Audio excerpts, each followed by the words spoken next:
Northern Ireland Assembly election, 2017. The 2017 election to the Northern Ireland Assembly was held on the 2nd of March 2017. The election was held to elect members, MLAs, following the resignation of Deputy First Minister Martin McGuinness in protest over the Renewable Heat Incentive scandal. McGuinness' position was not filled, and thus by law his resignation triggered an election. It was the sixth election since the Assembly was re-established in 1998, and the first to implement a reduction in size to 90 MLAs. 1,254,709 people were registered to vote in the election. 64.78% of registered voters turned out to vote in the 2017 Assembly election, up 10 percentage points from the previous Assembly election held in 2016, but 5 percentage points less than in the first election to the Assembly held in 1998. 8 parties had MLAs in the Fifth Assembly: the Democratic Unionist Party, Sinn Féin, the Ulster Unionist Party, the Social Democratic and Labour Party, the Alliance Party of Northern Ireland, the Greens, People Before Profit, and Traditional Unionist Voice. There was also one independent unionist MLA. Background: Theresa Villiers, Secretary of State for Northern Ireland, announced in 2013 that the next Assembly election would be postponed to May 2016, and would be held at fixed intervals of 5 years thereafter. Section 7 of the Northern Ireland Act 2014 specifies that elections will be held on the first Thursday in May in the fifth calendar year following that in which its predecessor was elected, which after 2016 was to be the 6th of May 2021. However, by virtue of Section 31 of the Northern Ireland Act 1998, there are several circumstances in which the Assembly can be dissolved before the date scheduled. Martin McGuinness, the Deputy First Minister, resigned on the 9th of January 2017 in protest at the Renewable Heat Incentive scandal and other issues, such as the DUP's failure to support funding for inquest into killings during the Troubles, and to end funding for an Irish-language project. The First Minister, Arlene Foster, had been in charge of the RHI scheme in her previous ministerial position, but had refused to temporarily stand down as First Minister while an inquiry took place under the power-sharing arrangement. McGuinness' resignation as Deputy First Minister meant that Foster automatically lost office as First Minister. The DUP condemned his resignation. Sinn Féin had 7 days, until 5 p.m. on the 16th of January 2017, in which to nominate a new Deputy First Minister, but refused to do so in the Assembly plenary on the 16th of January. As a result, the Secretary of State for Northern Ireland, James Brokenshire, confirmed the same day that a snap election would be held on the 2nd of March. McGuinness subsequently announced that, owing to ill health, he would not be seeking re-election to the Assembly. He then stepped down from leading the Sinn Féin group. He was replaced by Michelle O'Neill as leader of Sinn Féin in the Northern Ireland Assembly. Candidates. Nominations opened on the 27th of January 2017 for the Assembly election and closed on the 8th of February 2017. A total of 228 candidates contested the 90 available seats in the Assembly, a reduction from the 276 who contested the 108 seats available in 2016. The table below lists all of the nominated candidates. Candidates for the same party in a constituency are listed in alphabetical order, which is the order they appeared on the ballot paper. Jerry Mullen, who was an MLA for the SDLP before the dissolution, stood as an independent after having been deselected by the party. Jonathan Bell, who was suspended from the DUP, was also standing as an independent. Both failed to get elected. Campaign. The Renewable Heat Incentive scandal remained central in the campaign. Sinn Féin said they would not return to government with the DUP while questions over RHI remain. Over the DUP's leader, Foster. There were concerns about deteriorating cross-community relationships. If the two parties emerged as the largest in their communities and could not resolve the issue, direct rule by the UK government could be imposed. The UUP leader, Mike Nesbitt, promoted the possibility of a UUP-SDLP administration. He said he would give his voting preference after the UUP candidates to the SDLP. Although he said he would not tell UUP voters what to do with the later preferences. Other UUP candidates opposed the action, saying they will give later preferences to other Unionist candidates over the SDLP. And one UUP councillor resigned from the party in protest.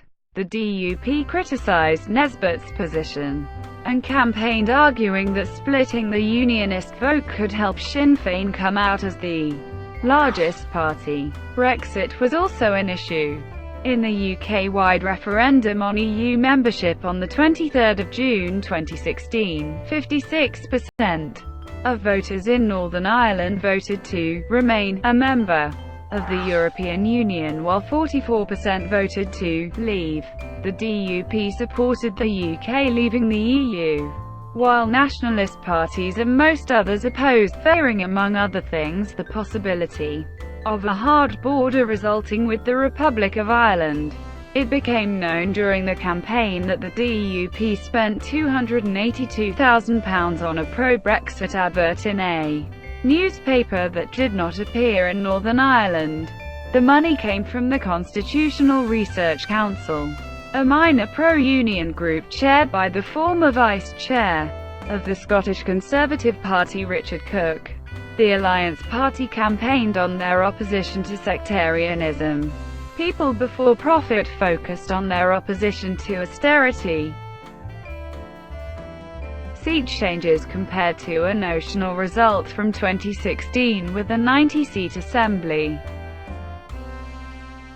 Psephologist Nicholas White estimated the likely result in the 2016 election had it been fought with 5-seat constituencies rather than 6-seat constituencies. This table shows the different result and compares the actual result in 2017 to this notional result.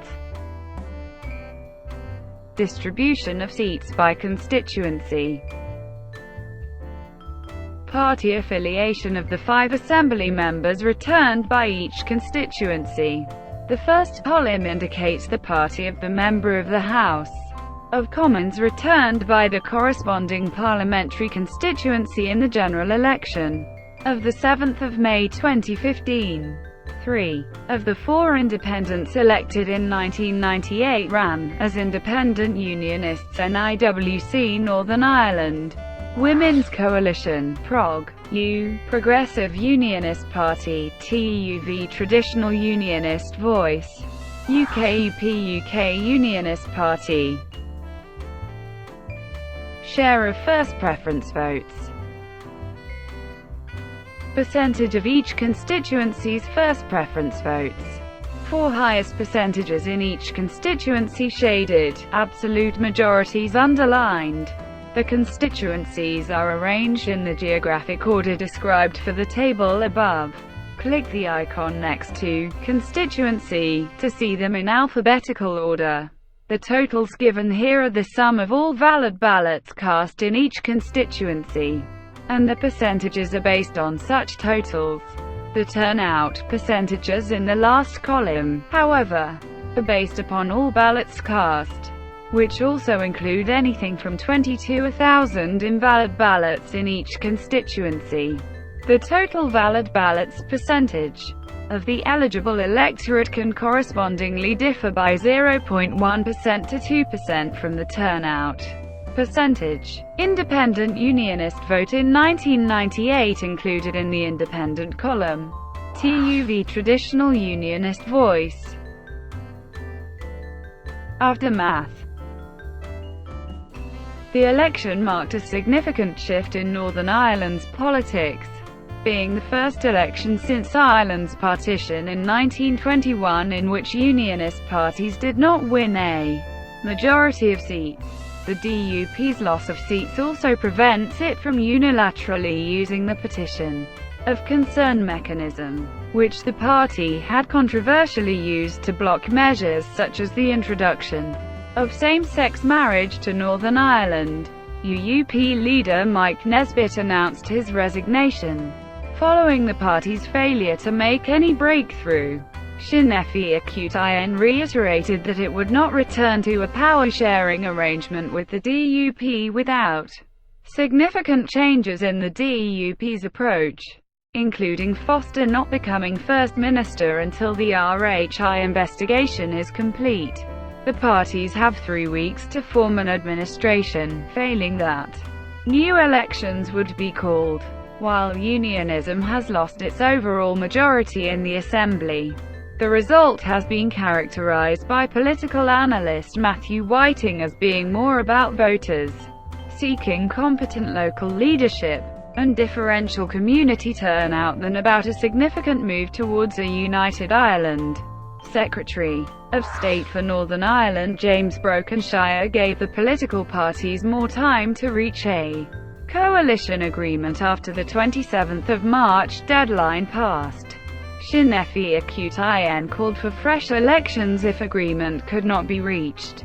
Negotiations were paused over Easter, but Brokenshire threatened a new election or direct rule if no agreement could be reached by early May. On the 18th of April, the Conservative Party Prime Minister, Theresa May, then called a snap general election for the 8th of June 2017. A new deadline of the 29th of June was then set for power-sharing talks.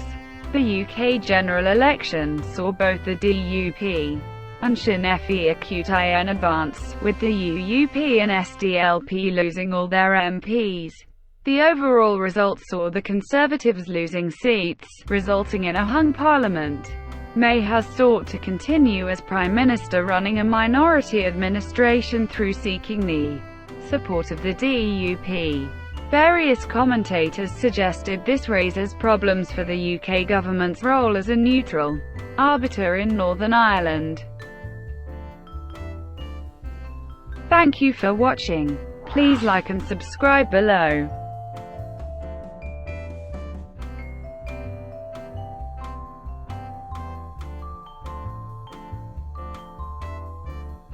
Please like and subscribe below.